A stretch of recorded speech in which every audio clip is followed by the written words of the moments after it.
C'est un coup de tonnerre. Selon le parquet, Florian M aurait bien eu l'intention de tuer. Une réquisition difficile à entendre pour le syndicat Alliance, qui rappelle que ce policier est pour l'heure présumé innocent. Oui, on est un petit peu sous le choc, bien évidemment. Mais aujourd'hui, le but, ce n'est pas de décrier le magistrat qui a pris de cette décision.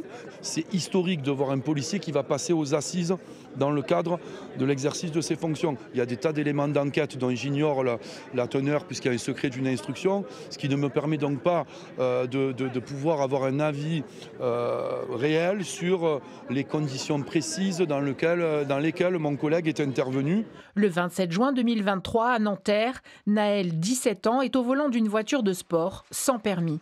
Après un refus d'obtempérer lors d'un contrôle routier, il prend la fuite et est abattu par un policier à moto d'une balle dans le thorax dans une impasse au bout de cette course-poursuite. Le policier en cause et son avocat estiment que tout rassemblement est préjudiciable à sa défense. Si son syndicat Unité a suivi ce souhait, il se dit scandalisé de l'accusation portée par le parquet. On pointe du doigt notre collègue en expliquant que c'est un meurtrier. Donc forcément, ce n'est pas de l'agacement que nous avons dans nos rangs, c'est de la colère. Mais cette colère, on doit la maintenir, on doit la freiner parce que notre collègue ne veut pas qu'on se rassemble. S'il doit y avoir une faute à l'endroit de nos collègues, c'est le jugement qui doit déterminer s'il y a eu faute ou pas. À Toulon, des policiers se sont également réunis au même moment. Si les juges d'instruction suivent les réquisitions du parquet de Nanterre, le policier mis en cause encourrait 30 ans de prison.